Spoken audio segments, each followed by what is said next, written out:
I just hit record when we say it, right? That's what we do Yeah, before. yeah, we'll do a 3, 2, 1 record. I got it on mono. Okay.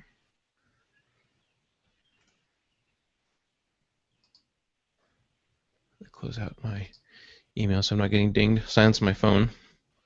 So Father's Day, my family noticed I had a cracked uh, case on my phone, so they got me an OtterBox case. It's not a wraparound one, so it sits in. So there's a plastic, Yeah. there's a gray, but it does have the little tabs on the back of it for stuff. But it's nice. It has a different feel to it. It's a little slippery, but overall I really like it, and that was nice of them. Cool. Yeah, my Then case is really slippery, but I was tired of bulky cases, so I've oh always yeah. had life proof, and I got tired of those. So And my wife, we got her the whole wraparound snap-on clamshell case for her 4S, and I think I think she's dropped her phone a couple times. She's like, yeah. "Let's see which goes first. Can you run faster than I can throw my phone at you down the street?" You know. Oh, phone wins. You fell and scratched your knee. All right. Well, I am ready when you are. Yep, I'm ready. All right. We'll record in 3, 2, 1. Record. Test, test, test. All right. Test, test. Okay, I didn't get anything from you, so Cool. Making sure I'm all good. Looks good. All right. Hey everybody, welcome to Geeksters episode 121. Got a good show for you tonight. Matt Rainey's back, hanging out with us, talking to see what's going on. He has some new stuff he wants to bring to the show, and we've talked a little bit in the past about what's going on, and I'm excited to have him on here. And it's just me, so I say us, and I mean Matt and I. Mitch is everybody knows. He mentioned before he's having surgery this week, so our best wishes go out to him. He's just got to get some stuff done before then. And Tim is still with some softball stuff, and Fred joins us when he can, when he's not very busy. So you guys just get me and Matt tonight, which is exciting. But it's good. It'll be good. Hey Matt, how's it going? oh, it's going pretty good. Going good, busy, right in the middle of a move, but just got my internet back up, so at my house, so everything's good right now. As long as I have internet and cable. Uh oh. Hey, So yeah, there you are. You okay. said you were bragging about having internet and cable, and then all of a sudden you froze. Yeah, well, it is Cox Communications. Sometimes they have issues. I just found it to be. I mean, we've been talking now for a couple minutes, getting ready for the show, and it wasn't until you mentioned it that you. Oh, I hope my cable didn't go out for my World Cup that's recording. I don't know. You want to you want to check it? I'll watch it on demand if I have to, if that Uh, works. like I will have my soccer. Yes, I've been looking forward to that for a while. So, Yeah. but it, Yeah. it goes it's backseat to all the work that's been going on. So, of course, always busy with the day-to-day things, just like you. Same Oh stuff you yeah. do keeps us busy. Oh yeah. Yeah, we are busy, busy, busy. So I'm glad you can come and join us and just hang out and um. What's going on new with you? Well, new is just some things I've been working on. Hey, Matt. Okay, so while Matt comes back and joins us, so I have been just working on some new stuff. I was in the Bay Area yesterday, hanging out for a printer install, and oh, Matt's back. Hey, how's it going? Nope, Matt's still gone. This is gonna. Uh, Things will work out well. I was in the Bay Area this yesterday. Got back last night, so it was a quick day trip down, day trip back. We we did that. Are you doing okay there, Matt? Yes, gotta love it. I'll be placing a phone call to Cox technical support very shortly. I just think it's funny. I mean, it's I don't know what it is, but Well, this happened at my other house, and they told me it was a problem on the pole that my internet would drop off once in a while. I said, well, you're going to fix it, right? Oh, it's been fixed and was never fixed. So now I moved and thinking, oh, good, I'm on a different area. The problem on the pole Mm-hmm. their default excuse for everything will go away. And apparently, either the pole followed me or it's a different issue. So Did you bring over the same hardware with you? I mean, did you move, say, with Cox to Cox cable? I I, mean, I stayed with Cox. I brought the same modem, but they've changed the modem hmm. before at my other house. They've changed it. So, Have you said anything to them lately to make them mad at you? well, yes, but that's a different story. Well, I'm just hey, we got to find a similarity here somewhere. I did because they made me mad when they stood me up for my appointment. Oh, what? You couldn't wait between the hours of 8 a.m. to 2 p.m. That was. No, it was the whole thing was scheduled, and it was scheduled for I think it was on a Friday from 3 to 5 p.m. And I called them at 4:30. They weren't there yet. I'm saying just calling to make sure that someone is still going to be here between 3 and 5. It's 4:30, and they do their little typing thing. Um, and she says, "Well, it looks like the transfer has already been completed." I said, "Well, it can't be completed because I still have no service. The wires are still dangling outside of my house, and I have no cable, internet, or phone. So it's not. No one's been here." So she types some more, and she says, "Oh, it looks like it's scheduled for tomorrow between 8 and 10 a.m." I said, "Okay, well, first of all, how can you tell me on the other screen you saw that it's been completed, and now you type, and now it's scheduled for tomorrow?" I said, "It was never scheduled for tomorrow. It was scheduled today between 3 and 5. "Oh, we don't show that, sir." I'm like, "I know you don't show it." I said, "But this explains why I'm waiting here by myself, and it explains why my other house hasn't had service since Wednesday, because y'all did something to cut it off over there, and now you're going to turn it on tomorrow." So it was a mess, and I was fussing at them for a while. They gave me movie channels free for 2 years and reduced my bill. I said, "That's all great, but I'm still took off a half a day work to wait here, and I have to come back tomorrow." And that's actually the same time my movers were coming at 8 o'clock in the morning. So kind of had to deal with all that. Then they screwed up the Saturday morning deal as well. So yeah, I probably did make them mad. Well, I find that interesting because I was just talking about my Palo Alto trip, and so it sounds like we both have been dealing with with us being the client for somebody else, and they say we're going to do this, and we expect them to do that because as business owners, we have people who expect us to do a certain thing, and so we work really hard to make sure that they are satisfied. But then when the tides turn and we are now clients waiting for somebody else and they don't provide the service that we would expect and we ourselves would provide, we kind of sit back and go, what is, why is this? Why can't you provide service that is at least at a standard that everybody else should expect to have, that my clients expect? Yeah, a few people do. And then also the same similar way when I'm working with another vendor for a client and that vendor is not doing their part. So we're waiting on them because, and it looks, of course, the customer has no idea who's at fault, but I know I'm waiting. They said this, now they're not doing it, so I can't do my part. Yeah, it's. I find that service from other people is usually lacking. Yeah. Yeah, it does get frustrating because you say, and in that situation where you're working with the vendor and you're kind of the middleman, you are being represented. I mean, you can't do your job, and so the customer just sees that the whole thing is on you when it's not really on you, it's on them, and so you're trying to make yourself not look bad and trying to make and get them running, but you have to. Yeah, It is frustrating. and on the phone with Cox, they said, "Well, so you don't have to wait around between 8 and 10. We're going to call your cell phone 15 minutes before the technician comes. That way you can go at the last minute." I said, "Great. Here's my cell phone number." I said, "So let's review what's going to happen." And this is a supervisor, because I already asked for a supervisor long ago. "Okay, so we're going to be out there between 8 and 10. He's going to call you 15 minutes prior on this phone number." I said, "Great. Here's my problem. I don't have a high level of confidence that this is actually going to work out this way. Because you originally told me 3 to 5 today, and you have no record of that." I said, "So about that, I got a message that it was going to be recorded for quality assurance. I need you to go back and listen to that conversation because nowhere was it mentioned Saturday 8 to 10. It was always Friday 3 to 5. Oh, yes, sir. We'll check that. Yes, sir." So, of course, Saturday morning comes. I get a phone call about 9 from Cox saying the technician's on his way. I thought, wow, they didn't screw it up. I drive to the new house. The guy sitting in the driveway. He said, "I've been waiting here for an hour." I was like, I'm sorry you waited for an hour. You were supposed to call me before you came. He said, I've been calling for an hour. I said, what phone number are you calling?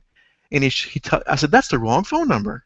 I said, you're supposed to call this number. He showed me his, I said, there's supposed to be a note that says to call this number. He showed me his notes. He showed me the work order. Nowhere on there was there the right phone number. So when I'm talking to him, Cox calls me back on my right phone number saying, sir, the Cox technician has been waiting for you or you're not there. I said, look, don't act like this is my fault. Y'all were, the technician was waiting because you screwed up. He doesn't have the right phone number. You apparently have the right phone number, but the tech doesn't. So yes, I'm here now, but this is not my fault. This is your screw up again. I said, so thank you for the call, and I hung up. So yeah, I probably did make him mad. But along the way they screwed up. And they left my phones didn't work. I don't know, it's just been a mess. Wow. Disappointing. And now my internet drops off once in a while apparently. Oh no. Shh, not so loud. Yeah, I know. All right. So what? Well, let's go back to what you've been working on. And Okay. So and you might find this pertinent because I have a lot of business clients. That's mainly what we do. So if a client calls me saying my internet's down, okay, what do you have to do? You have to go, okay, who's your internet provider? What's the phone number? What's your account number? Because you got to call the ISP and open a case. And I have this a lot of times. Somebody needs to add a new address in the network scanner. Okay, what's the IP of the scanner? What's the login for the scanner? You know, all that kind of stuff. So I said, there's no easy way to document this stuff. So I sat down and I designed a bunch of forms for techs to use to be able to document this stuff. Router settings, just a bunch of forms. They're PDF fillable, so you can go in there on your computer, oh, fill very it out. nice. Yeah, fill it out, save it as, client X, router, wherever, main office or whatever. So you can go in there, you can see the login for, you can see the IP address, you can see the WAN info, WAN IP, all the information you need about the router. Okay. Then I have one for, like network printer. Of course, you have more than one network printer. You just save it out and save it as that printer, right? So Savin printer front office or something like that. So anyway, they're just because I needed a way to be able to better document this stuff because I'm tired of trying to hunt down information. Yeah. To do something. Now, a byproduct of these forms is that you can take these forms and use them as a baseline of everything you need to document when you go into a client's office. So you start with the, say, router form. Hey, I need to document all this. So it's like a way to pretty much map out everything you could need for the client. All the network information, the router information, the ISP, domain name. How many times does a domain name expire because somebody forgot to renew it? Nobody documented when it was going to expire or what the login for GoDaddy was or something like that.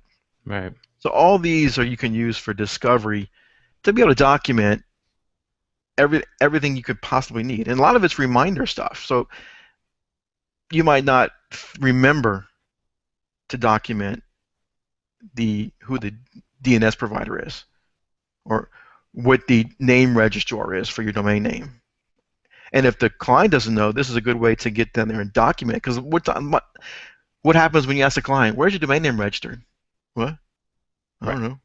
Who are you talking about? They have no clue. So this is a way. Your domain. Yeah. Well, no, it's www.whatever.com. Well, who's the registrar of it? Well, I think we own it.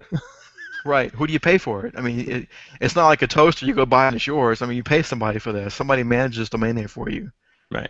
And usually it was, upper administration. Somebody just bought it with a company credit card and, all right, that's all we need to do. My job's done, and they kind of, forget it from there. Yeah, they pay for 3 years and they have no clue after that. Right. The email that they associated with it is long gone. So the reminders to renew it are gone. No one's getting those. I mean, I see that all the time. I have clients that have lost domain names because they didn't know when it expired, and I thought they managed it because they never mentioned it to us. Yeah. But this is the kind of thing where, okay, the form, domain name form. Let's talk about your domain name. Who's it registered with? And if they don't know, as a tech, this is a billable service, especially doing discovery for a new client. This is all billable time. So it's a way that you can bill them and you document everything. So it's easier for you to find the information when you need it. And like I said, some of it's a reminder, like the switch form. People think, well, it's just a switch. Yeah, but if what's the name? What kind of switch? How many ports? Does it have PoE? And it's like a box that says on UPS. Well, that's not really important on UPS. Well, it's not important, but what it's there for is to remind you to check for that. Hmm. And if it's not on the UPS, hey, you know what? You can sell the client a UPS because it should be on a UPS, right? They might have a switch plugged in. This is a point where power could blink, the switch gets messed up. Now they have no network connectivity. Had a UPS on it, this would be avoided. Um, like the hardware will have a little checkbox that says pictures on file. And people have asked me, why does it say pictures on file? Picture of what? How many times do you walk people through stuff on the phone? Hey, Right. unplug the switch. What's it look like? Now, I don't know about you. I can't remember what every switch in every office looks like. Yep. Well, where is it? Oh, God, I don't remember. Is it under the router? Is it on the shelf? I mean, I have no idea, Yep. right? You set this stuff up, you take pictures, you keep it in the client folder. Now you can. It's like you're there looking at it. Yeah. Okay, you see that red box? Look below it. It says HP Pro Curve Switch. You see it? Oh yeah, now I see it. Wasn't that easy? Because you could say, no, it's a box with a bunch of network cables going into it. Well, What's a and you could network also, cable? but you could also take that picture, right? And could you, if you could you, can you pull that picture out of there or screenshot it, crop it, whatever, and send it to them and say, you're looking for this right here. Yeah, you could. You could text it to them. Yeah, yeah. But it's so much easier. I find it, pictures of a client setup are so much easier to have when you're trying to walk somebody through remotely. Yeah. Because you don't necessarily want to get in your car and drive across town because the person can't understand what the router is. Because Yeah. you don't remember. Well, where is it? I don't know. Was it in the back closet or was it in this room? If you have pictures, you can easily see where it is. But Hmm. that's the kind of thing. It's some of it's reminders, some of it's to help technicians do their job better. Yeah. Yeah. What Um, I have is on each of my clients, I just have a piece. I have a long, document, and usually it has at the very top it has the client's name. If they have any static IP addresses, or at least the DHCP address at the time. And then I talk about the WAN, the LAN, and then I start with routers and printers and document it and stuff. The problem I run into, and that works for me, but here's the problem I run into and why I'm thinking I should be switching over to something as you is that when I go and I do a site survey for the first time, and I sit down and I'm like, great.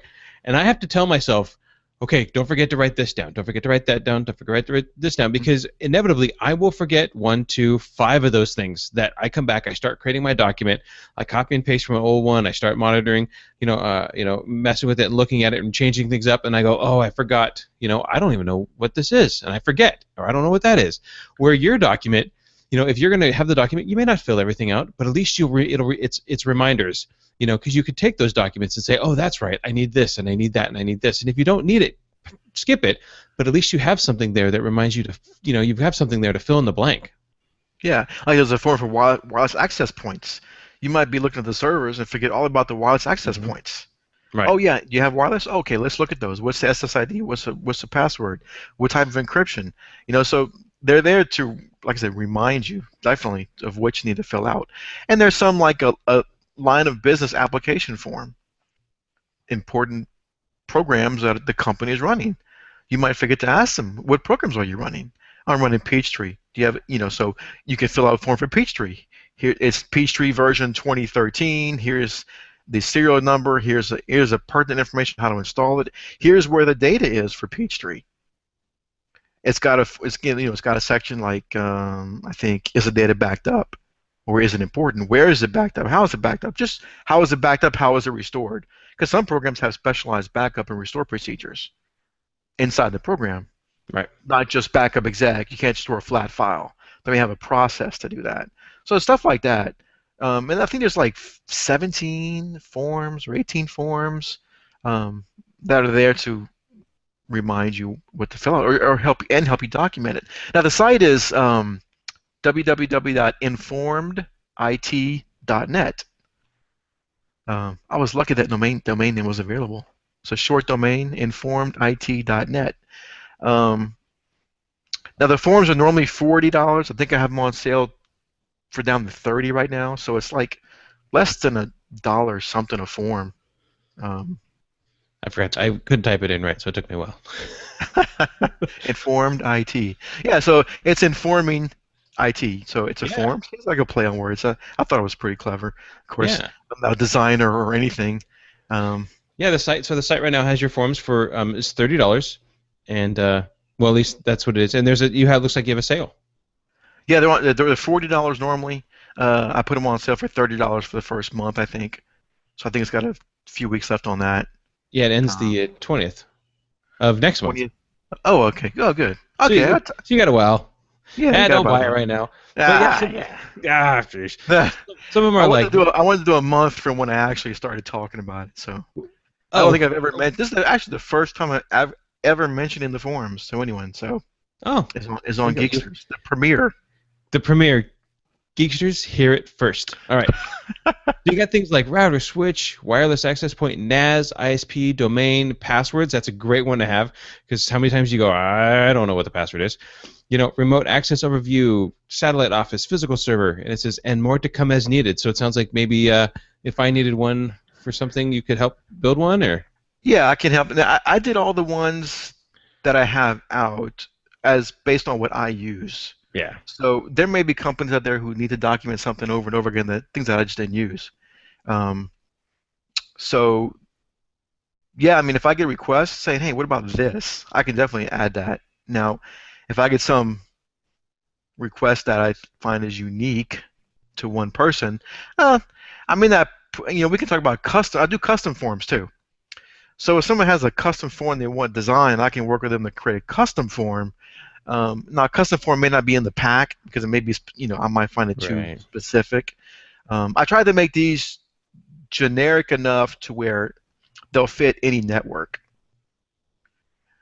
Like a lot of them have a notes section, or most of them, I think all of them have a notes section, and that's because there may be something specific about your router or your switch where there might not be an exact match to the form for that specific setting. Hmm. That's what the notes are for. But really, Um, but a lot of the stuff. So you have a free one right above where you can see what forms are there. It looks like there's a free one. It says click here for one of the router forms, and it's actually the router form, and it has different boxes: router hardware, LAN info, WAN info, router administration, username, password, and then the read password and the write password. So a lot of times, depending on the switches, you have a guest access or the router, you have a guest access or you have an admin access. Then managed by third parties. So if there's a third party that router software. And then notes, and then you have, of course, your picture on file, and it is all just fillable, and it's easy just to write that stuff in when you're on site, come home, go back to your office, and hand it off to somebody, your kids. Here, type this up for me. I'll give you $1 per page. yeah. Or if you have your notebook, you just type it and write in your notebook while you're there too. Or you can Right. print them and fill it out. But yeah, I mean, I wanted something that could be reproducible. So if I give it to my text, can just say, "Oh, let me just fill the router form out. I want all this information." So they'll know. Okay, I got it. They won't forget. Oh, I forgot to get the DHCP scope. Well, Right. it's there in the form. You can't forget it now. Right. And by having some kind of a form, because really, I've been looking at hiring somebody, and I have to change kind of the ways I do it because it's worked for me, but that's as a one person, as a single shop, that's a different when you have employees. This is a way to have consistency, and really for business, you have to have consistencies, especially with employees and especially with people working with you and for you, because if there is no consistency, then you're going to spend a whole lot of time and energy just trying to figure out how things go, because you need to be able to, because Matt, if you need to step into one of your techs, one of the jobs that they've already done, you need to be able to know exactly where the documentation is every time.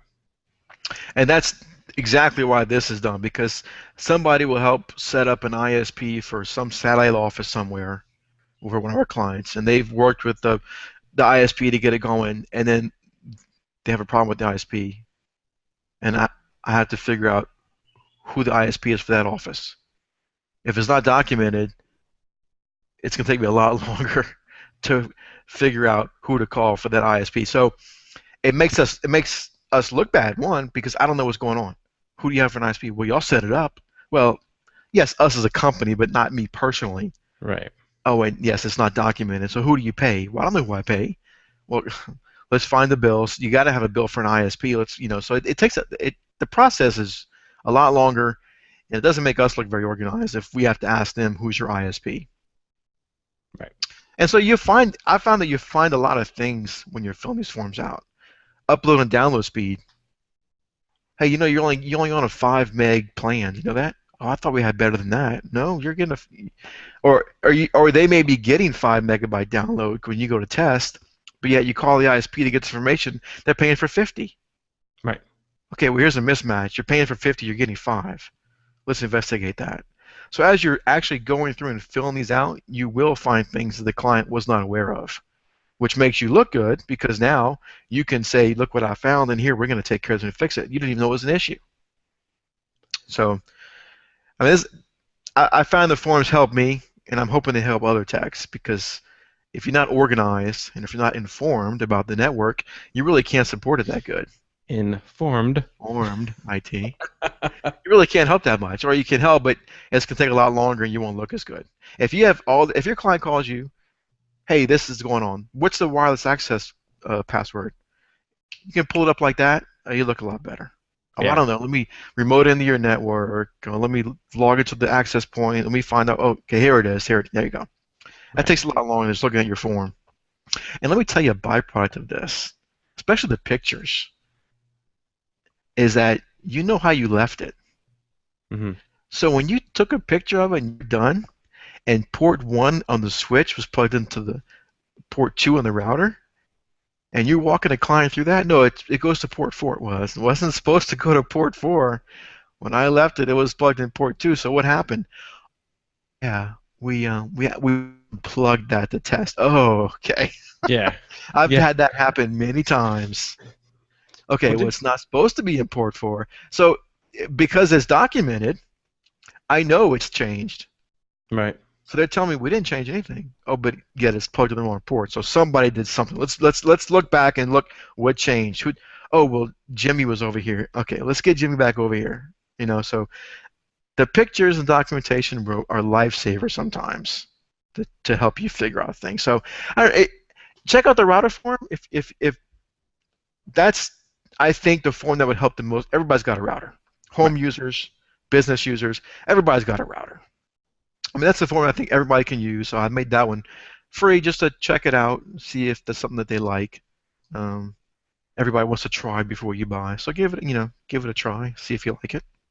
It's a, it's a first one's free. First one and only one. Yeah, I mean, and I've had people say, "I'm just gonna make my own forms." Well, that's fantastic. It's great. I'm all for that. But I made them. I might as well see if other people want them. And it Yeah. took me a while to create these forms.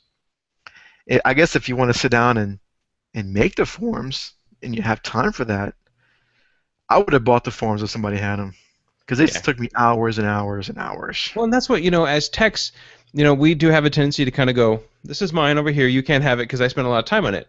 When really we need to be able to say, here's what I made. I really hope somebody else can do this. Now, I would like to be compensated for it because, it did take time away from your business. It probably did take time away from some family stuff, maybe even some soccer. I don't know, but Did not take away from soccer. then never mind. It didn't take away from soccer. Matt's like, forget it. I'm going to do this some other time. But $30 for all these forms. Yeah, and I mean, of course, they're reusable. Use them for all your clients. I mean, I don't know. I try. I wanted to be fair. Yeah. I think $30 or $40 is fair, but Oh, 40. Yeah. launching price of 30, I think, is even better for some people. So, Yeah. I mean, I sent them to you. Did you like them? I I wanted did. you to I look at did. them. Yeah, so I hinted earlier that Matt and I kind of went back and forth talking about these, and I looked at them, and haven't had a chance. So I've looked at them, went through them, and I said, these look really good, and I now what I need to do is I just need to sit down, maybe not watch baseball, sit down and start importing all my stuff over there because while it's going to take some time for me to do that in the long run, it's going to be a lot easier, and it's going to be easier for me to share it out. It's going to be easier for any of my employees to just find out what it is, where it is, and it's going to be easier for me to find out what it is and where it is, and have some level of consistency. Now, as a personal preference, I choose to fill these forms out and save them on my network, not the client's network. Yes. I mean, this is information I gather to help me support my client. I mean, if it's your choice if you want to give these to your clients. Of course, that makes them easier if they hand them off to somebody else. Um, oh, you know what I did need these for? I did use one form. I had a client that I don't know if you ever had this.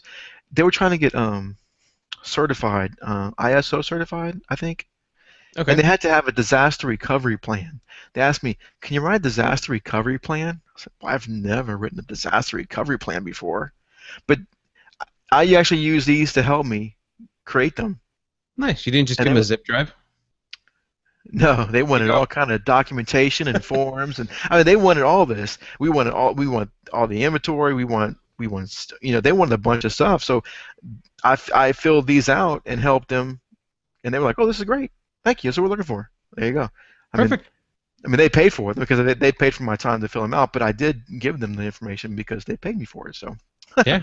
which is different than filling it out on your own time and then giving it to them. But that's a text preference. I mean, I'm sure you don't share all your documentation with your clients that you document their networks, do you? No. Yeah. No. I will give some of them to them. Just because sometimes there's some passwords and stuff that they don't have to remember, and here you go. But really, I may give them a revised version of what I have, just so they don't feel. If I feel like if I give them too much, then that's information that they can use to go and tweak with stuff. You get that one guy who goes in Right. there, one lady who goes in there and says, "Oh, this says port 1 and port 4. Something's not working. So if I unplug this from here, I wonder if I can get it to work." When it has nothing to do at all Right. with that, and but so now they have some information. They think they can run with it. So Yes. Well, how the saying go? A little bit of learning is a dangerous thing. yes, I've never Commonly heard that. quoted as a little bit of knowledge is a dangerous thing, but See, I haven't heard the that one actual either. quote So is a I'll little just take bit care of of it. learning is a dangerous thing.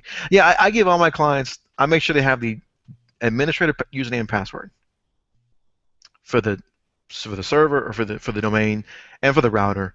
Other than that, because it's their equipment, I want them, if they do leave or if we get hit by a bus, they should have that. From that login information, any other tech should be able to go in and do their own discovery. Yeah, But they got to do their own work. I think doing the work and doing the discovery really helps you to understand and the network and how they run. So yeah. No, I agree. I agree. So informedit.net, check it out. Get those forms. They're on sale. Get them now while they're still hot. that's right, they're hot. And if So, anybody and if somebody has recommendations to change the form, I mean, there's a contact form on the web page. There's an email address on the web page. Send me an email. These are my initial forms, the way I use them, but I'm very open to making changes or improvements. Um, Somebody sends me a suggestion and I agree, I will definitely update those forms. nice. Now you don't now when you buy the forms, you just get the forms. You're not keeping a list of everybody who is buying the forms, are you? Well, there's a thing on there that says that where you can put your email address in, um, and there's a thing that says join mailing list. Ah, That mailing list will my in this I've never designed a website, so my thought process, the join the mailing list will be if I update the forms, I'll send an email out how to get the new forms, the updated forms. so if so, do people who purchase the forms do they get upgrades in If they or join the mailing list, they're going to get any updates because I'll send a mass email out saying, "Hey, here's the updates. Here's how you download the new forms." got it? So, yeah, click on join mailing list. Now you'll have to put your email address in to get the link for the forms when you buy them. But if you don't click join mailing list, you won't be included in the email when new forms are released. And any new forms that are released, if you're on the mailing list, you'll get them for free because you'll get the email. Got it. So I'm looking at where that mailing list is. I think it's when you go check out. Oh, okay. So When you you have to purchase them. Yeah, when you go to check out, there's a when you're filling out the stuff, it says join mailing list on that last checkout screen. There it is. Yes. So if you check that, I'm gonna send out mass email. I'll send email when and how to get the new forms when they're updated. Okay. So you just can't put my name in there and just say join mailing list without giving you my billing information? I don't know. Nope, it doesn't. Nah. Your name's required. I thought, well, maybe No, yeah. figure out some way to get something free out of you. As if the $10 off isn't free.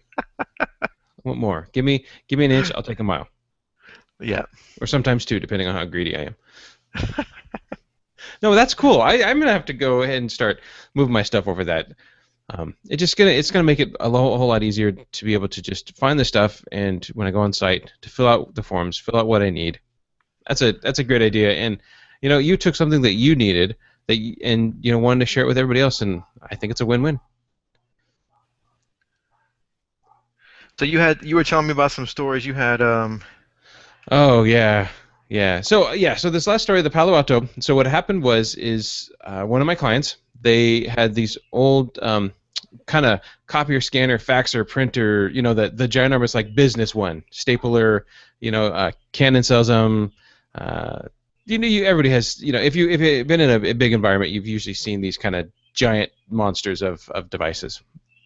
Well, this company has a location up here in Portland, and they have a location in Palo Alto, and they were going to replace both of them, get them both out, and go with brand new ones. And so we said, yeah, let's do that. They asked me what I thought of them, and they looked really good. They staple, they collate, they do everything. They fax, and one of the biggest things was they do scanning to SMB shares, so they can scan to the network folder, and that's one of the things they wanted, because a lot of times they'll do that.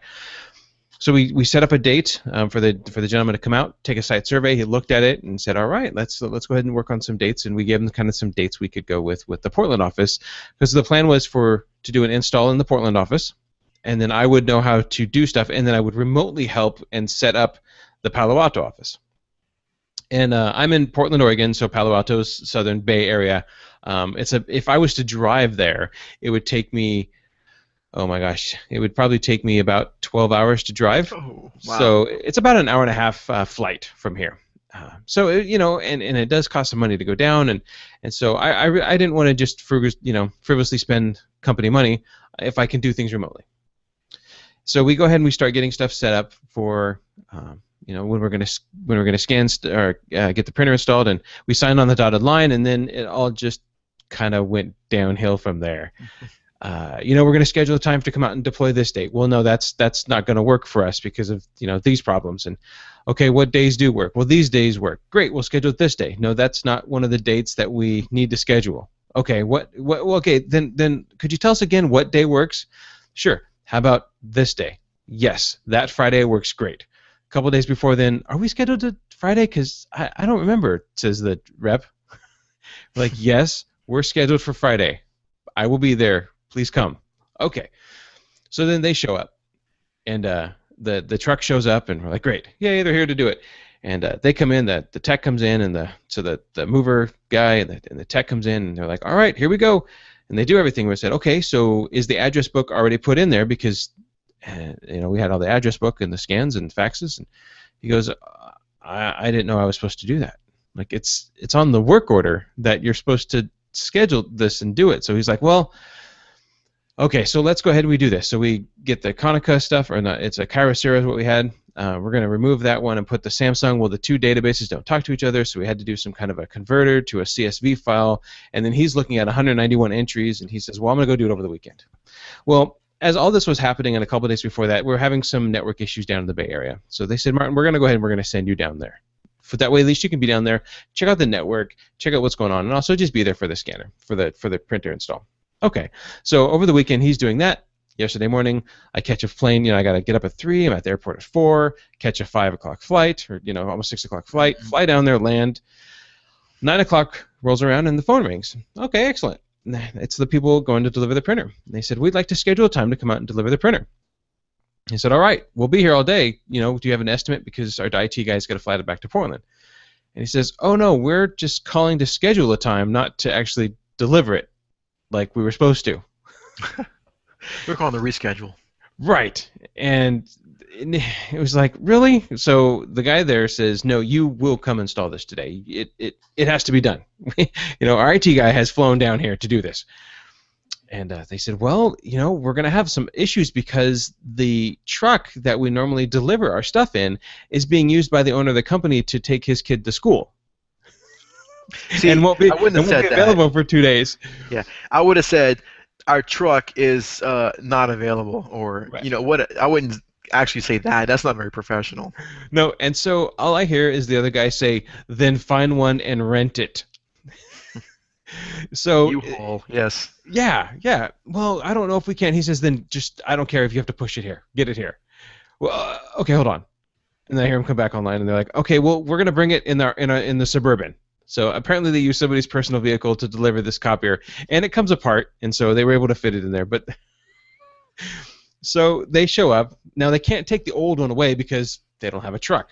And and as we were, they got the new one set up, and the tech was really nice, and we got everything moved over, and I ended up. They only have 31 addresses, so it's like, well, I'm going to do it manually because it's going to take me longer to try to rip them out and convert it than it would be just to sit there and just type them in manually via a web interface. Yeah. So they said, well, we'll be able to get this old copier out on Wednesday. Will that be fine? Yeah, that's gonna be fine, no problem. And then as he's leaving, he's like, it may not be Wednesday. It may be Thursday or Friday. It may even be next week. And maybe So, whenever we remember to do it.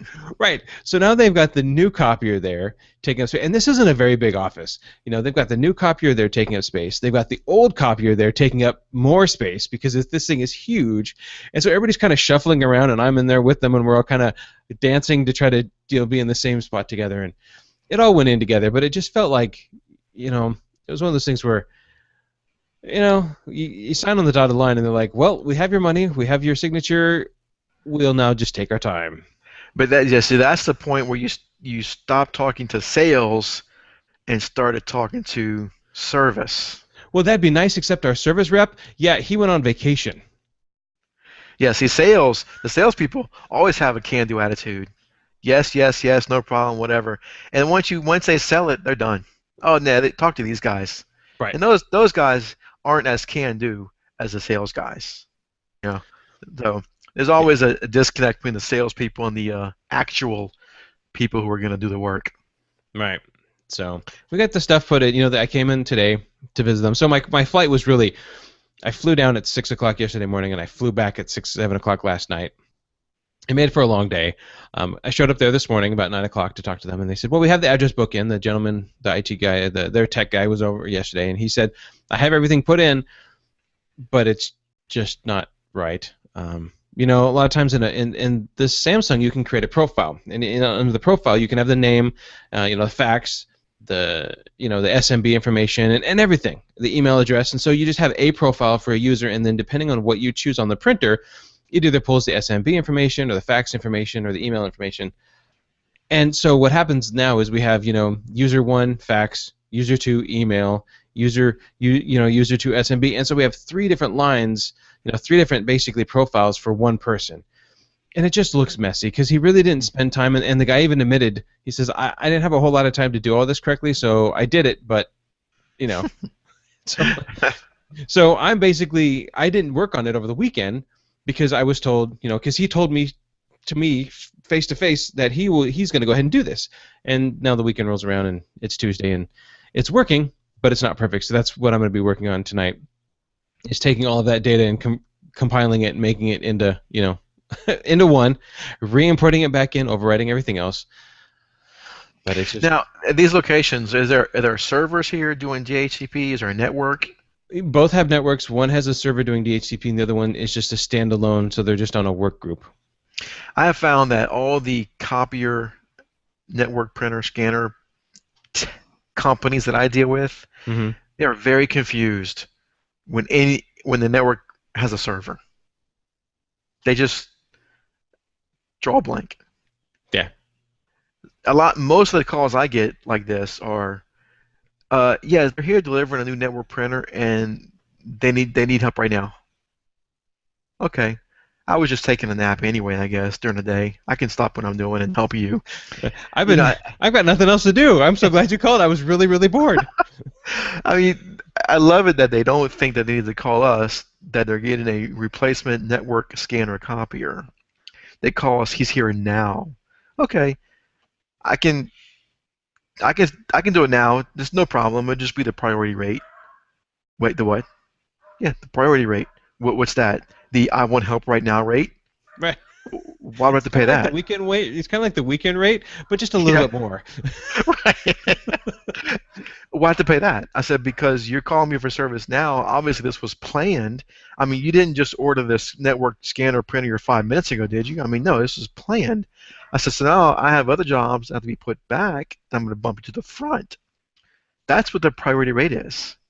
Uh, I guess so. Well, I mean, it doesn't matter to me either way. I can see you next Tuesday just as easy for me. Yeah, I mean, we can schedule it. That's fine. I scheduled the other jobs. That's what I'm working on today. But if you want to bump ahead, that's what the priority rate is for.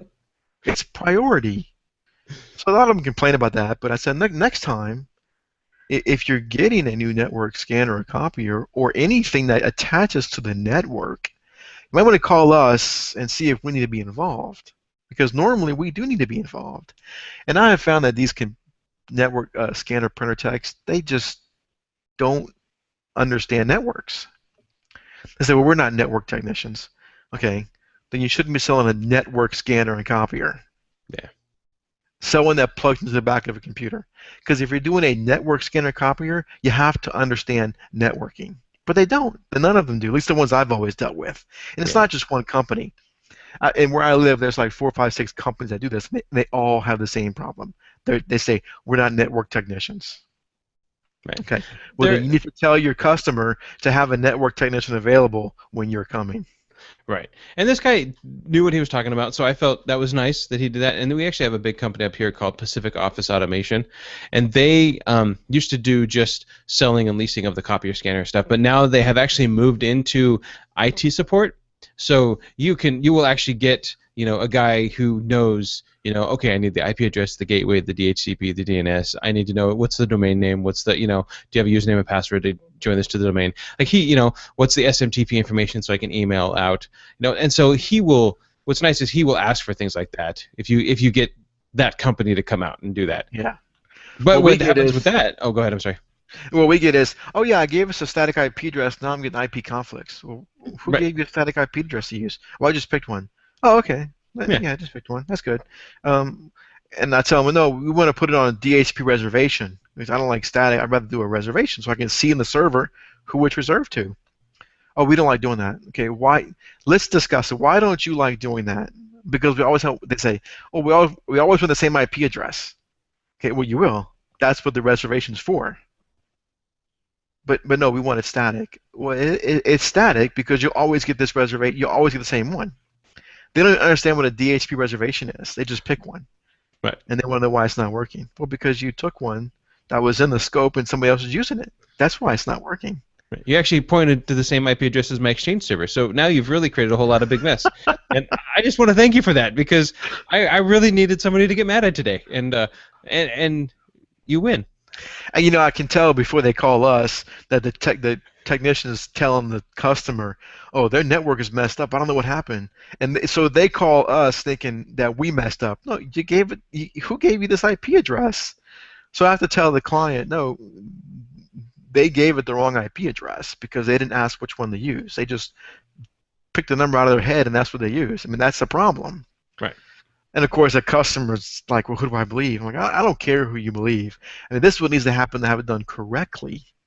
So let's get it done correctly. Let's undo what you did and let's do it correctly. Yeah. Or they say, oh, you have an Exchange server. I don't know how to set that up on here. We usually use Gmail outgoing mail servers. Okay, well, we're not going to do that. They have an Exchange server. Yeah. So we're going to set up the email through the Exchange server. Well, we don't know how to do that. I said, okay, fine. I'll figure out how to program your device. So, Yeah.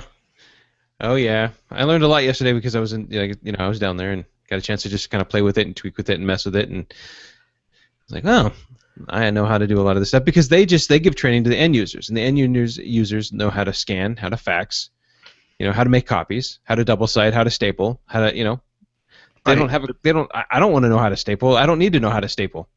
But I need to know how to make sure that when you send it via email, it gets out and it doesn't bounce back, and and when you scan it to your folder, it gets to the folder on the shares and it goes to the right spot, and it authenticates correctly. That's my job. Right. Yeah, I want to know what IP address is on. I want to know how to log into it, and I'll make sure the settings are right.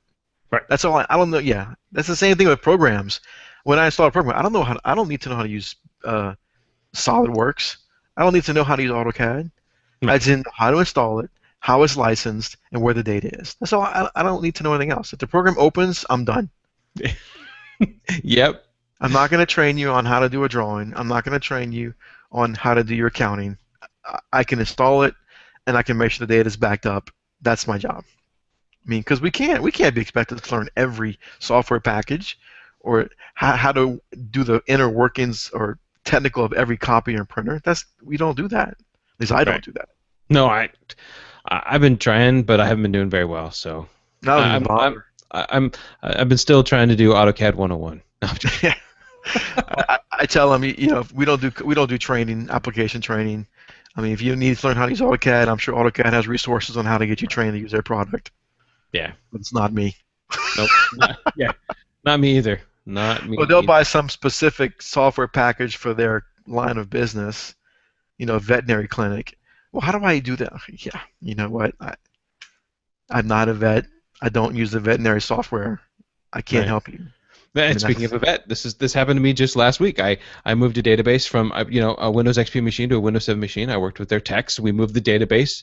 It worked. They did a sample X-ray while I was there. Everything worked great. X-ray showed up, screen showed up, images showed up, everything. The next day, I get a call. Our X-ray machine's not working. Like, well, I know it was working yesterday. Well, what happened was is they had changed the button, like how to take a picture. The button had changed, and so everybody was pointing to the old button. But when I was there working with the vet and actually one of the doctors, we had spoken, and I said, I said, from the information I learned like 2 minutes ago, you have to press this button here to take a picture. That's all I know. You yeah, press the right. button, the picture works, it comes up on the monitor, and it has on the XP machine works, and it logs on the domain, and everybody gets happy. The licensing's there. That's it. I know you press that button and cover anything important that you don't want radiated. You know, and then I get a call. It doesn't work. Like it worked the other day, and I said, "Well, did you press the?" And I'm thinking in my head, "Did you press 1, 2, 3? Did you press the fifth one over that kind of looks like a camera?" They're like, "Hold on." Oh, there now it's working. I'm like, The okay, camera. Oh, I, that wasn't I, all intuitive. I like, well, I know the tech and Doctor such and such. I explained to him this is all I know is that you have to make this one, and I kind of assumed it was going to get passed down the line, and it didn't. So I think every Okay, tech see, is but every now tech. you're the expert on that software because last I, time we had a problem with it, we called Martin. So that's let's right. call Martin again. I know. I don't. The X-ray radiation is bouncing differently, Martin. I'm like, I don't know. I just make sure I got a lead vest on when I walk in there. Yeah, my response is, look, we just need to keep your maintenance agreement with this company active so you can call support. Now, if you like, I can be on the phone with you when you call support. Of course, it's all billable time, and I'll just be the middleman between y'all if you prefer. If not, you can call them directly, but don't make any changes to the network or anything else without me. So Yeah. Yeah. don't No. change the data path, and now I'm not backing it up because you decide to make the data locally to test, and then you forget to move it back, which has happened plenty of times. Yeah. Oh yeah. Oh yeah. Well, I got a new toy in the other day, and I wanted to talk to you about it. So everybody has done if you've worked in networks and stuff like and anything like that, and sometimes you've seen you get your little toner probe, and sometimes you have a device at the end that you plug Cat5 in one side, and you can go and you can tone it out and all that kind of stuff. This is the one that I have. It's a Paladin. I don't know. It was like $75, and it comes with a whole bunch of other stuff. It has the wire lights up, and it's a normal toner check for data wiring and stuff. And I use it not a lot, but it's not a great one. I've found that out that it's definitely not uh, the standard of toner probes. I've definitely used some ones that are higher up. So when I was in California a couple weeks ago, I was talking to a friend, and he said, "Hey, I got this new device, and you may be interested." I said, "Okay." So he talks to me about it, and he goes on and explains it. And I said, "Well, yeah, that kind of sounds like fun, but yeah, what am I gonna do with that?" And then I was over at his house, and he says, "Hey, here, let me show it to you." And he shows it to me, and I was like, "Okay, this is pretty sweet." And it's a Fluke link splitter 200. I don't know if you guys can see that, but it's really simple. This is all it is. It has a Ethernet, so it's a box with an Ethernet on the bottom. You just plug cable in there, and on the front you have a couple things. You have a lightning bolt. You have a link. It kind of looks like a chain link. You have one that says DHCP. The next one has a cloud and a little box that's supposed to represent a switch, and then you have a cloud that is just a cloud. So when you turn it on, the first thing that lights up is the little link light. And what it's waiting for you to do, and it's waiting for you to take a Cat5 cable and plug it in. And then it starts going through this cycle. And it checks then the link. Does it get a link? Yes. Great. Does it get a DHCP? Yes. Okay, then it moves up to the switch. And what it's probing for is if the switches respond to the device, it will actually, the switch will then report back, oh, that cable is on port such and such off the switch.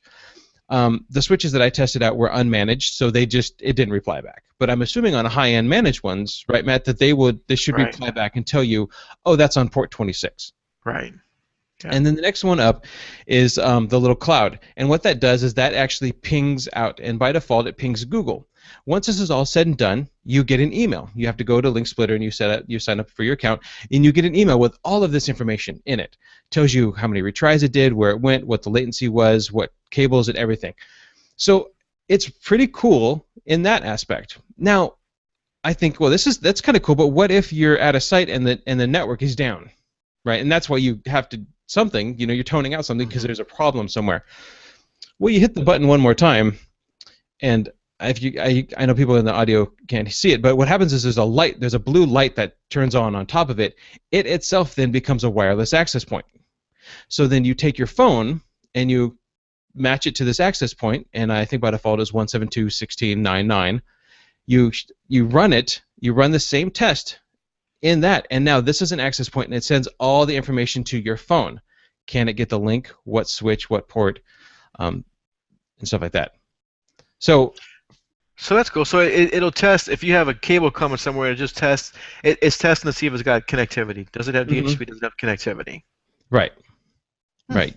Yeah, it gives me a whole, and it tells you what IP address you get, what is the gateway, what's the subnet, what's the DHCP, what's the DNS that it's getting from. So basically, it gets all the information back. If you were to do an ifconfig or an ipconfig on your computer, all that information you get back, this gets back, and then sends it to you in an email, and then also to your phone if you want to get an email that way.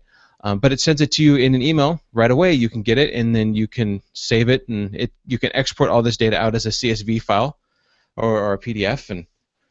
But I thought it was pretty cool that if you don't have internet for whatever reason, you can do it off your phone because this just becomes a hotspot. And so it must do something else. I tested it with it, and it did go out and get me the Google information. So it must connect somehow. Did you try to plug it in like a cable from like a modem and unplug it from the router, plug in a WAN connector, like a cox or a cable connection, and see what happens? I wonder what happened. I wonder if you could do that to see if like the internet was actually down or up. Right. Well, it should get up. It should give you a public IP and ping out. Right. Right. Well, and if it's most of them, like your new cable modems, they have a router in them, right? So this should get a router from that DHCP scope, and then be able to go back out. So at that point, you unplug it from your router, plug in your device, and that way I just wonder if internet's down. Is it the modem? Is it the router? Right. So you could bypass the router, plug the modem right to here. Because a lot of times, the ISP will say, "Look, take your notebook and unplug your router, plug in your notebook. Let's see if your computer can get online without the router." So this would do the same thing because because your computer's really right. When you do that, you're getting link, you're getting an IP address, and you're making sure you can get out to the internet. Well, this will do the same thing, and you just plug in. So right now it's sitting here just blinking, waiting for me to plug in a cable. I don't have a cable, but if I did, I could just plug it in and away I went. But it's pretty cool because I took it over to one of my other clients just to mess with it, plugged it right into a switch, and switched to switch, and it just went right on through. Gave me all the information, emailed me right away. So $300 on Amazon. So little, and it's not very big. Gosh, it's smaller than my wallet, but it's got a battery in there. Is you charge there's two AA batteries. Okay. So it takes two AA batteries. And when you register it, it asks for it's got the little serial number down here on the bottom. So when you register the device, you have to put in that information. So it knows this is your device. You give it a name. Uh, so it must send when this communicates to when it goes to the cloud and it goes back to the Fluke. It must send its information with it. Yeah. Then you've registered it, so it knows where to send the email to. Huh. Interesting. Yeah, it's quicker than a notebook. Lugging around the notebook to plug it in. Yeah, yeah, and you've dealt with Flukes, and Flukes they kind of set the standard for network testing. Yeah. I don't With this thing, this won't give you like any fault info if a wire's faulty, know. like pin 4 is open. Just basic connectivity. Is it connected or not? Right, yeah, this doesn't do a lot of what the high-end Flukes or the multi-tool Flukes do, where they tell you what the link what the link length is. It doesn't tell you what's open, what pins are open, but it does do. But if you've got a cable plugged in the computer and the computer's not getting online, you can just easily just plug this in and get some more information. Is it Right, the right. cable or is it the computer? Yeah. Yeah, so I'm putting up the notification here from it, and I'm going to see what it says because it does actually give you some information as soon as it opens up here. So it says it gives me the link, and it was at the time I tested gig, so this does 10-100 gig. Transmit, pair, all, polarity, normal, DHCP, the server, the subnet, DNS1, DNS2, and whether it's static or configured. DNS. The gateway gives you your gateway. Ping in milliseconds, 111, so it tests it 3 times. And then it tests Google. You can change what IP address it tests out, and it tells you what IP address it tested out. It tested out on port 80, and then the connect, it did a 16 millisecond connect, a 15 millisecond connect, and then a 12 millisecond connect. Pretty cool. So yeah, it's not. I mean, it's not going to give you a lot of information, but it's going to give you information that that you may use and may need, and it's quicker than plugging in a notebook and having to do all that kind of stuff. Yeah. Especially those times where somebody plugs in a different router and you plug this in and say, oh, look, you have the wrong DHCP server because it should be this and it's this. Right. Because customers love to put in their own wireless access points and they buy routers instead of access points. Now you got 2 networks. Yeah. Right. So that was my little toy. I came in last night, opened it up this morning. I was like, I started playing with it before I went on a job, and I was like, oh, this is actually pretty cool. This is pretty fun. I like little gadgets like that. Yeah, I think, like I said, I didn't really, when he showed it to me, I was like, oh, okay. And then I bought it, and I'm like, oh, this is actually pretty fun. So, Any gadget's cool to me. yeah, that is I just true. go plug it in the cable, just Nope. I think Matt's frozen again. Matt, come back. Come back, Matt. Last week, I had spoken about the issues. Oh, there's Matt. You said you were going to plug in a cable, and then I lost you. oh yeah. I was just plugging cables just to watch it work. Is what I was saying. Oh yeah. Oh yeah. Some of the nice Fluke ones. It's like watching a little TV show.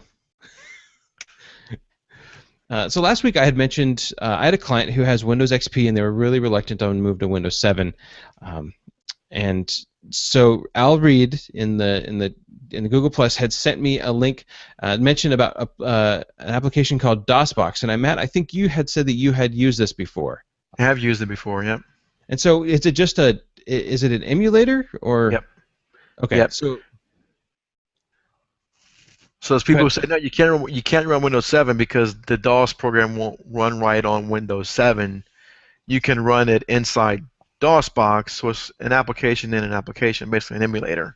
So we have used it for people who had to get off XP but still have those old DOS programs, which those people have old DOS programs. I don't like doing this. I tell them, no, the real solution is to move off of this software, not right. to find ways to stay on it longer. But sometimes the computer dies, and they have to run this DOS program for a little bit longer. But, of course, the downside is once you get them on this, now it becomes a permanent solution. Right. One of the things that this client did say was, well, maybe we'll get a new computer and just keep this old Windows XP computer offline and then use it just for this, because he doesn't do anything with it. It's just archival data. But he needs to access the data every now and then. So. Yeah, I mean, we've used it, and it's worked for our needs. So, I mean, the program does run. But I know. I hate supporting the old legacy stuff.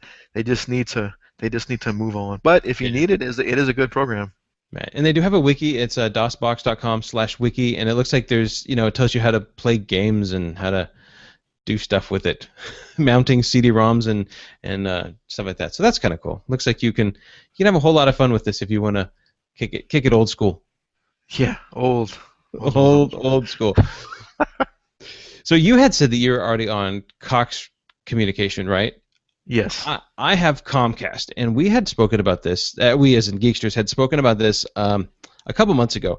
I have since purchased my own cable modem, and the benefits of that is that it's mine. The downfall is that if it breaks, I either have to go buy a new one or really, really prove that it's the cable company's fault, not my fault that the Good internet's luck down. with that part. Right. So if you find them on sale, buy two.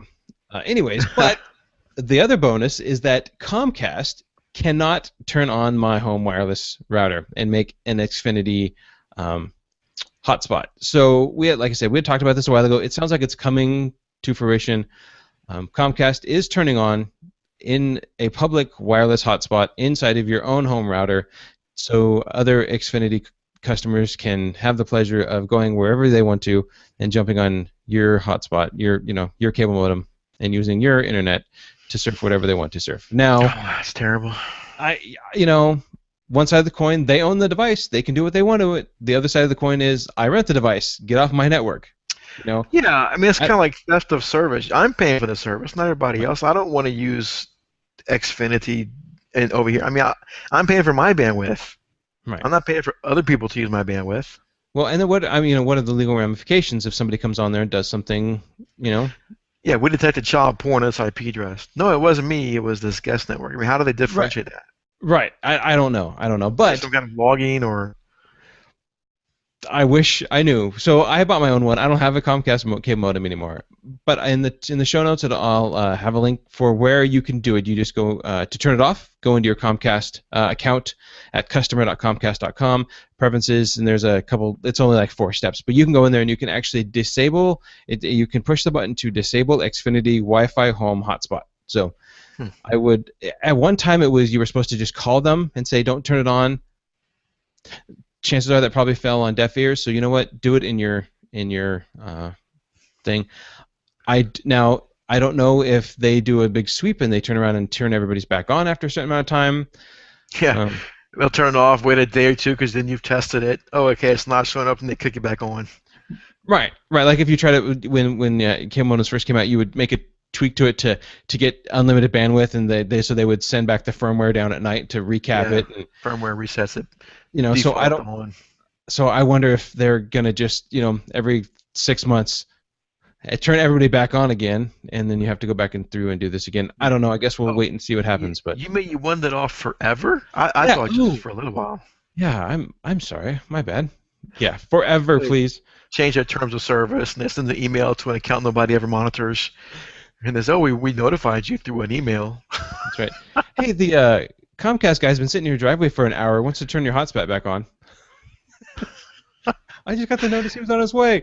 Oh. See, Cox doesn't supply any routers. I mean, they Oh. supply a modem. You're on your own to get a router, and they won't program any routers for you. Well, I mean, Comcast gives you a router/modem combined. Yeah, ours is just a modem. They don't have, and I hate those things. I hate those modem routers. All Cox has is plain modems. Nice. And you can get a decent one. I don't know which one I have, but it's down there underneath it. But it's a DOCSIS 3. I think it was $80. That's right around the going rate, $60 to $80 on, Amazon or Fred Meyer's or Target or Walmart or wherever. They're not expensive. The downfall is that if you have internet issues, you have to prove that it's not you and it's them. Yeah. But, take the good with the bad, I guess. And I'll say Cox in my area does not have those. That doesn't mean Cox somewhere else does have them. I don't have them in my area. But yeah, I like having a Cox modem, and that's because it's only a modem. I wouldn't have it if it was a combination. Because yeah, like I've had too many issues where a customer got their own modem and Cox won't help them. Oh, Yeah. it must be your modem. Well, why do you say that? Because it's not ours. Okay. Are you that high and mighty on your own modems that they never go bad? They just assume that it's bad if it's not theirs. Right. So I've always told people just get it from Cox, but it's just a modem. Yeah. And I mean, I think Comcast, I think you rent it for $8 a month. I just chose to go without one, mainly because of this issue. And really, I didn't want to do it. And, Yeah, there's no extra charge for the modem because it is just a modem. I'm paying for the service. They make sure there's service to the modem. yeah, no. See, for Comcast, there's a rental fee of $8. Yeah, So you I pay don't for have the that. service, and then you pay for the hardware to support the service that you're already paying for. And then they turn around and they turn on a public hotspot so anybody next door can get into your wireless. Now, there has to be some restrictions. I don't have all the, I don't have everything. I would assume, a big assumption here, I would assume that it's maybe a IP address that differs from the one that they give you. But, And what's to stop you from disconnecting from your own, connecting to the guest one, and downloading child porn, and then say, no, it wasn't me, it was on the guest network. There must be somebody else. I mean, right. I just don't like other people connecting to my bandwidth. I don't want any ambiguity of who's on my network. I wanted me, and that's it. I don't want Right. other people on it. Right. Because if it Same crosses thing the for businesses. I don't like guest networks and businesses. I mean, we'll get them for clients if they want them, but really I tell them, why do you care if somebody wants to download music videos or stream video while they're in your waiting room for 5 minutes? I mean, I guess you can have it if you want, but it's taking up your bandwidth. Yes, we can throttle it, but then all that gets the user is a slow download or aggravating connection.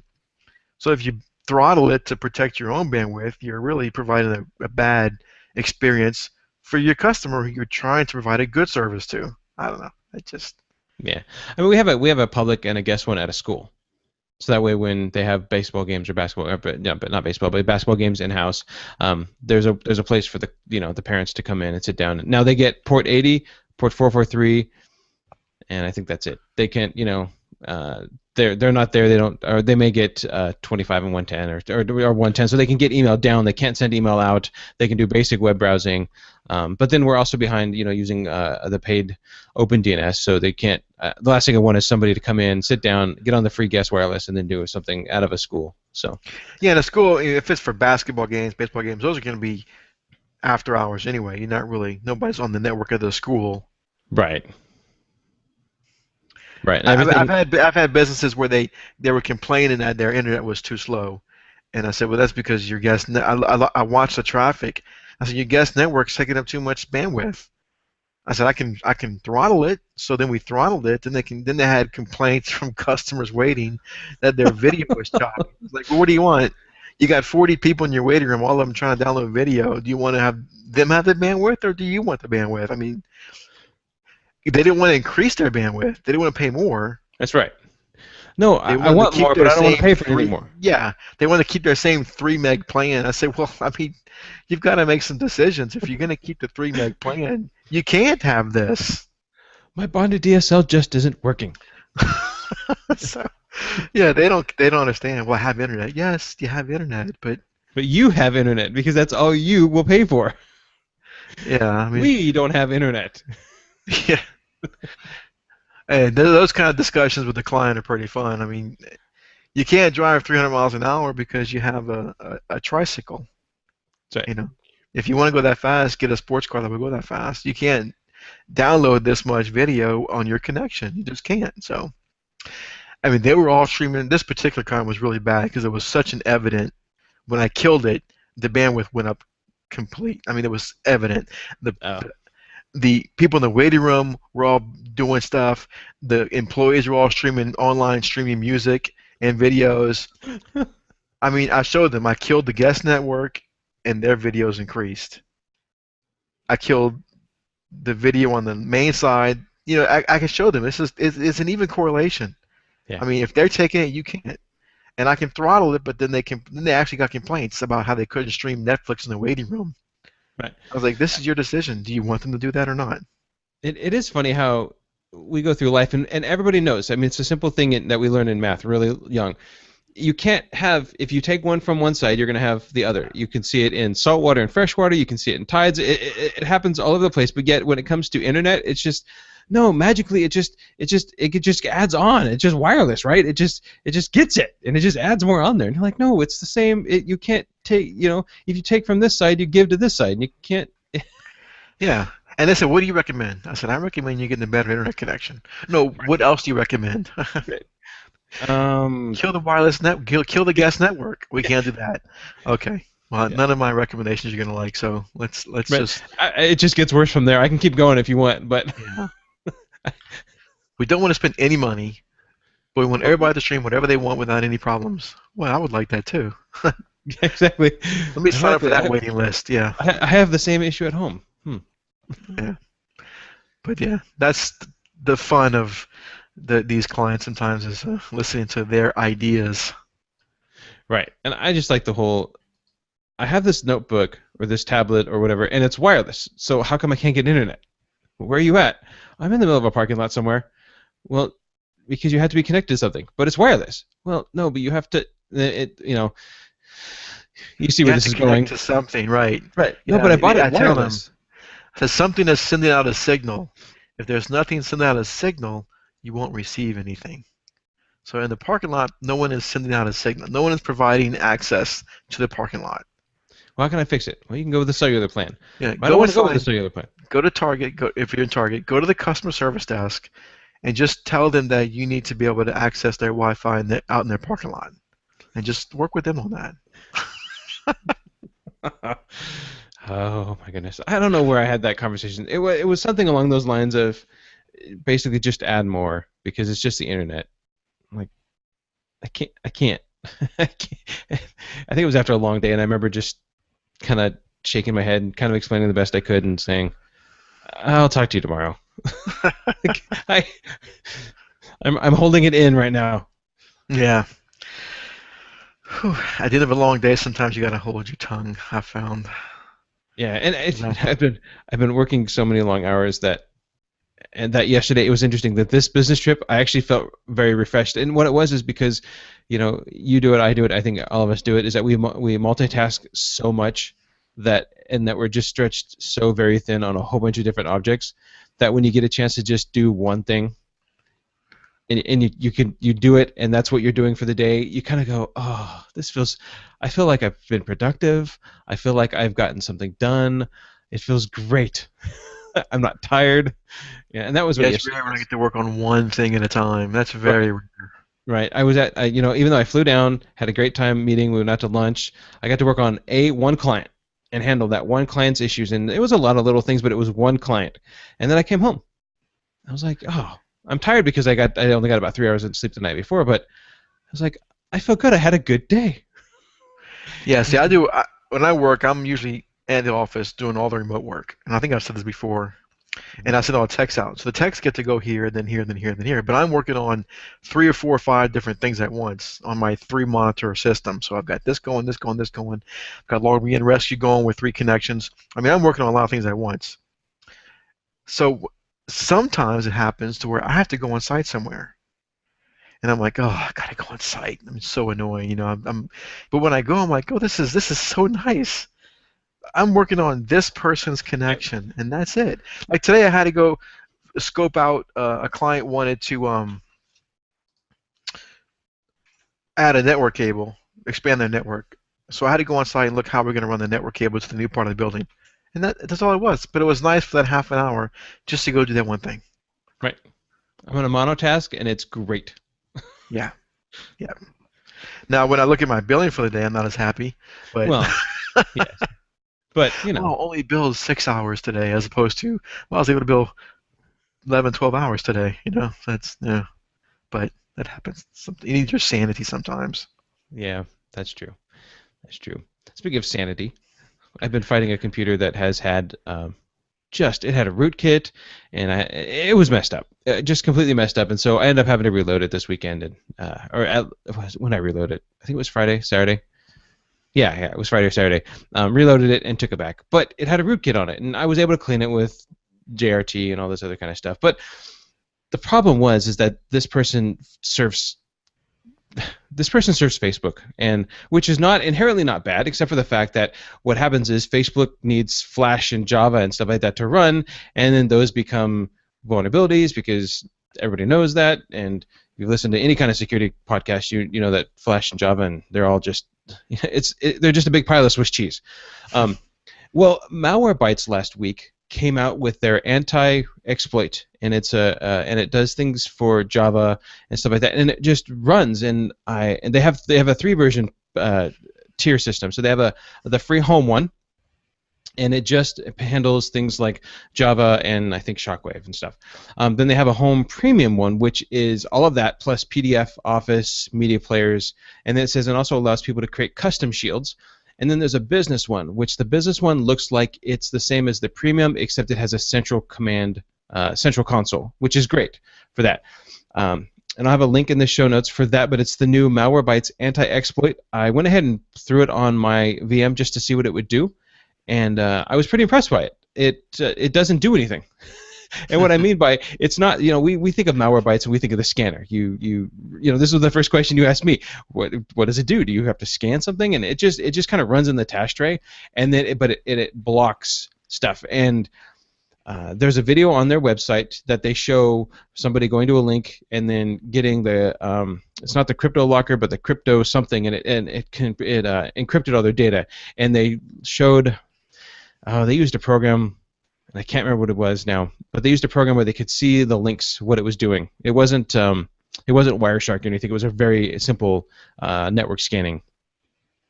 It was a weird name. I can't remember the name. But they show it doing it, and they show how it redirects once, redirects twice, and then it downloads this application, and then it gets installed. And then they basically took the VM back, and they did it again with this installed, and it downloaded. It ran through, redirected once, redirected twice, went to download, and as soon as it downloaded, it popped open the malware exploit and said, by the way, here it is, and we blocked it. So it just sits and waits for something to happen before it actually becomes active. It's not like the Malwarebytes where the paid version constantly scanning and checking for stuff. So I thought I'd throw it out there. It's free. It's 3 megs, but it looks interesting. It looks like it's kind of in a beta mode. It says follow. Well, no, it says they're delighted after following it a year of beta testing. So. So I guess it sits in there, and if something's requesting Java, it says, hey, this thing's requesting Java, let's look at it, and is it bad or not? Right. So I'm going to probably throw it. I may throw it on this user's computer that's having issues, and I may throw it on a couple other computers just randomly out there. I haven't decided whether or not this is going to be part of my toolkit, because you get to a point where you have all of these great tools that could all do all of these great things, and then you put all of these tools to protect your client, but then now what you've done nothing but hinder them because there's so much protection. You can only wear Yeah, and the biggest thing I've always said is user training. I mean, users have to be able to know what to click on, what not to click on. Right. I had 2 clients last week get infected with a crypto locker. Oh. On big networks, all the network shares were encrypted. Two big clients. One was a TV station. One was another pretty big client. Everything was encrypted because they clicked on a link in an email. One person got a link on the email about a fax, and they tried to open it on their iPhone, couldn't open it, forwarded it to the girl at the office. Hey, open this. She opened it. And of course, you don't notice for hours and hours that it's encrypted or that it's doing anything. So she called. Actually, I had connected to her computer in the morning because she said a site didn't work. So I showed her how to put a site in compatibility mode. And the site worked. Disconnected. She calls back 3 hours later saying, I'm not sure what you did, but now I can't open any of my files. I said, well, all I did was click the compatibility view button. So I reconnected back to a computer, saw the decrypt instruction text file, said, oh, God. I said, you got crypto locker. They're all locked. And, of course, I didn't know it was her. She was actually the source of it, but I didn't know. So, of course, you can go look at the owner of the decrypt instruction text file, see who the owner is in that file, and that's who encrypted it. So I was like, well, you encrypted everything. Did you do anything? No. I said, what happened at about 8:15 in the morning?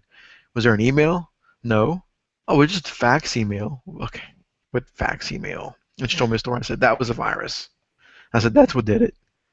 So company down for a day and a half or a day, I guess the rest of the day. The next company was even worse because they had even more data that got encrypted. But that was fun. But user training. Now, I wonder if the anti-exploit would have stopped that. I don't know. What did you end up doing for those companies? Or I found 2 computers that had the CryptoLocker on them. So we took those, wiped them, reinstalled them. Now, for the data, Um, we just both of these clients had backup servers running Apashore. I don't know if you've ever heard of Apashore. I have not. So it takes snapshots every hour of the system of all the servers. It takes full snapshot. So Oh, we were it's able to. Dell owns it. Yeah, Dell bought it. I mean, we had been using it before Dell bought them, but Dell bought them out. So it's still a good program. So we were able to just actually delete the whole entire volume off the server and restore from backup. I think she got in. I think the first infection was about 8:15, and the last snapshot was like 8 o'clock. Oh, So we just restored from 8 o'clock. Um, so they lost a few minutes of stuff, and of course there was some time in between where maybe this folder wasn't encrypted till 9 o'clock that they may have changed, but we right. deleted the whole volumes and restored them. So that worked out pretty good. In fact, Apashore, you can tell it to restore the whole volume. And the way it restores the volume is it just starts doing a regular copy. But if you request, let's say, file XYZ, that file gets put to the top of the queue to restore it. So Mm, you can still access the files while they're being restored. got it. So how So does it? So this works on the server. So this backed up the server information, it's a right? different server. So we have it on a dedicated server, and it has agents that are run on each server. So Okay. So each backup is a recovery point. So you can go explore the recovery points mhm. as they exist. So I can go. I went to 8. I went to 9. I saw the decrypt instruction. Went to 8. It wasn't there. And you can do a search just like you search your Windows. So I like explore. I mounted the 8 o'clock recovery point. Did a search for the decrypt instruction on the whole volume, and it wasn't anywhere. So I knew that recovery point was clean. Got it. How does it do recovery just on the servers, or how does it recover data on the client machines? Oh well, it doesn't unless you have an agent for the clients. Okay. So you can install an agent. It's all licensed different ways. So we only have it on the servers, but you can license it for the workstation and back those up as well. So clients basically, if they had any personal documentation on their local machine that was Like on not their on the desktop server, or something. Yeah, that's right? gone. That's gone. Okay. Yeah, we had I've had last December I had a client that I was called in to consult on a my first crypto locker, and then my sister 2 weeks ago hit crypto locker as well. Yeah, I heard about that. I heard the show. Yeah. Yeah, and we just the backup didn't work and it's been messy. She's back up and running. She didn't lose a whole lot, but it's still it just it's awful, Yeah. awful. So I don't know if this will do it, but definitely the crypto prevent from Nick Shaw Right. and group policies. I've been doing a lot of the group policies if they're there. Yeah, I need to go in and do that. Of course, I know about that. I've never actually implemented it anywhere yet, but now that this happened twice in 1 week, we're going to probably go back and, especially for our service agreement customers, I'm probably going to go and put that on them Yeah, yeah. because that I just mean, saves us time. I mean, yeah, and so if they get it, I got to restore it all for free. Might as well just yeah, put the crypto prevent on it and prevent it, try and prevent it. right. Yeah, and I did talk to Nick. We had a client a couple weeks ago who wanted to put Thunderbird, no, Firefox, a Mozilla product, and so that extracts as a 7-zip in the temporary directory, and by default that gets done. So if you're doing that in the group policy, you can whitelist that. CryptoLocker 6 is out now, and he's made some big adjustments and big changes in there. So you could there's two ways to do it: either take the crypto prevent and go install it on everybody's computer, or just do it as a group policy. Yeah, group policy. Group policy. I mean, if I have one computer, I support a company and they have one computer at all these different locations and they're all in their own work group. I send them an email and said, hey, you guys need to do this. But if I have group policy, I do it with group policy. Yeah, it's much easier. You put a new computer in, you don't need to remember to install it. It just installs it from group policy. Yeah, done. Yeah, that's much easier. Yeah. So, I like having you coming on here myself because I do miss the Podnuts Pro. I know last time you were on here we talked about, you guys maybe coming back on, maybe not. Life's busy. You never know. Yeah, it's still in a we'll see It status. is, and I understand that, but I miss having because I deal with a lot of servers and networks, and I miss podcasts that talk about that. I came across one, and it was a recommendation, and it's called Tips from the Server Room. I don't know if you've ever heard of it, but he just did one on tips from the trenches, but then he's got ones about Windows deployment services, load balancing, network monitoring, wireless networks, DNS change types, domain trust relationships, and they're not very long. I think each one's about 35 to 45 minutes. Um, and I never heard of so it. Check it out. yeah, it's actually not. It's pretty good. He records on Tuesday nights. He records 5 o'clock. I don't know what his time zone is, but it's a gentleman by the name of oh shoot, Jack Orkran, Okorn. He just joined the was a tech podcast community. Okay. But his stuff is really good. He has got some good stuff. And he talked about his last one was talking about the trenches, and I just wrote him an email. He was talking about if you have a gateway. One of the issues was is that if you have a cable modem, and then you have your firewall, your new gateway is now the firewall, not the cable modem, right? Right. Because if you keep it as a cable modem, then you basically can bypass the firewall, and then what's the point of having a firewall? I wrote him back letting him know that one of the standards that I've been doing is a lot of times your cable modem will give you a DHCP on it. I will assign my firewall the first static IP address, shrink the DHCP scope down on the cable modem, and then by default, then now my DHCP, whether it's from a different router or from your server, will point to the firewall as your default gateway. What this Okay. allows me to do is allows me to, if there's network issues and we can't figure out what's going on, to take my laptop, plug it directly into the cable modem, get DHCP from there, and then see if I can get out to the network there. It allows me to go around that. And so we Hmm. just talked about that a little bit, but I wanted to let people know that I've really enjoyed his shows, um, and will keep me going because I miss Podnuts Pro. Nudge nudge. Yeah. No, That's an elbow. I miss it too. I like coming on Geeksters when I can, and I mean Podnuts Daily. I think I'll be on Podnuts Daily again soon too, because I Yeah. talked to him over there. So yeah, I like coming on once in a while when I can. It's just like y'all. I mean, things happen. I mean, Oh y'all yeah. couldn't recall every week, record every week either because life is always hectic and things come up. But yeah, I like to do it when I can, Yeah. We and it's enjoy always having you good on to here. come on Geeksters too. So Well, mi casa es su casa. cool. Yeah. Well, I mean, you're on the Podnuts way before me, so I'm just here. You just pull rank. No, Do I well, have to remind you how much seniority I have on the Podnuts network? I will come on when I want to come on. yeah, that doesn't That's work that's that way. that's really what happened. He bumped Mitch today. I couldn't even stop it. He's like, Mitch, go. Sorry, Mitch. Sorry, Mitch. We just keep going on that path. But anyways, if people want to get a hold of you and talk to you about soccer, talk to you about your forums and stuff like that, what's the best play? Best Probably best the way. best way Best right way. now is well, a couple ways now. So Twitter, Podnuts Pro, Hmm. um, or you can email me at the go to the IT informedit.net. There's a link in there for email. Info@informedit.net. Um, that's probably the two best ways. Yeah, Yeah. I try and be on Twitter more, but I always forget about it. But I'm trying. Yeah. Social media is hard to keep up with sometimes. Yeah. There are days where I forget to check something or I can't check something, and I'm like, do I really want to check it? Because now there's a lot of stuff I missed, and I got to go back and find it. And what if I don't see something that I really like, and then I'm just laying in bed trying to make sure I can get everything, and then I fall asleep. So it doesn't. Yeah. Probably email is better. I check email more than I do anything else. Info@informedit.net is probably the best way. All right, info@informedit.net. Great. Yeah. And if you want to get a hold of me, Martin at obandocomputing.com, we get some emails every now and then. And if you just want to email Geeksters or send us a voicemail, the voicemail 7076 podnut 7076 podnut. And if you want to send us a email, it's geeksters@podnuts.com. I think that's it. Usually Mitch has got a banner up, so I just have to read it from there. And now I feel bad because I've given Cody so much grief for forgetting stuff and on Linux for the rest of us.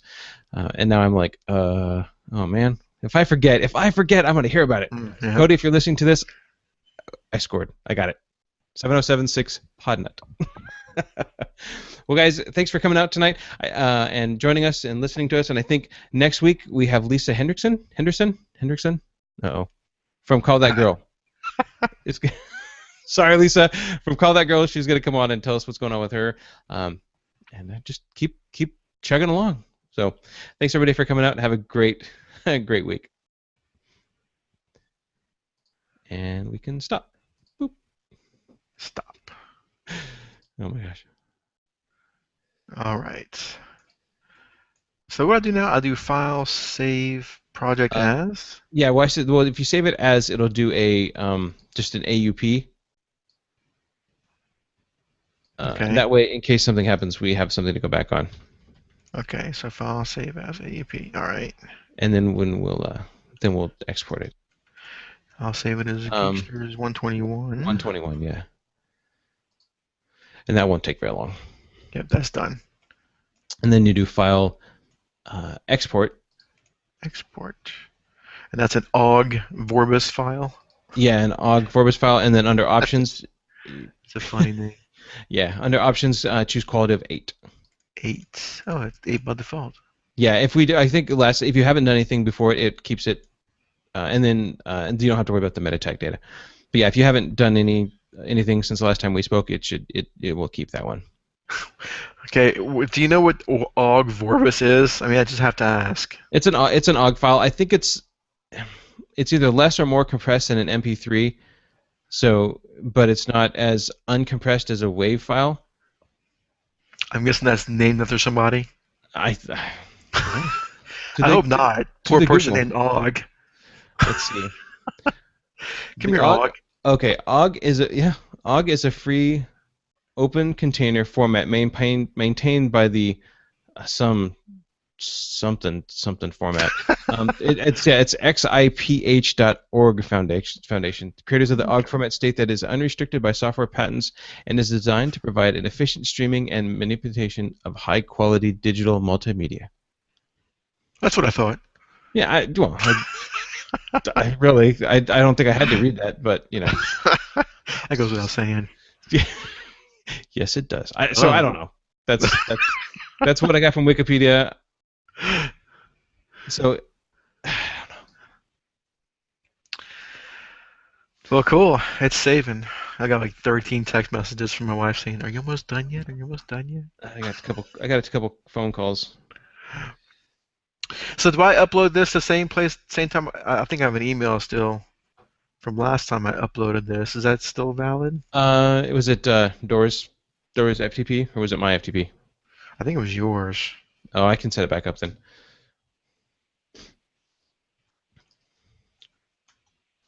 So I'm gonna go ahead and kill the broadcast in case I give out any super secret sensitive information. Oh yeah. Okay. Gotta keep it on the DL. Thanks everybody for coming out and watching us. We'll see you next fiscal week. Bye guys.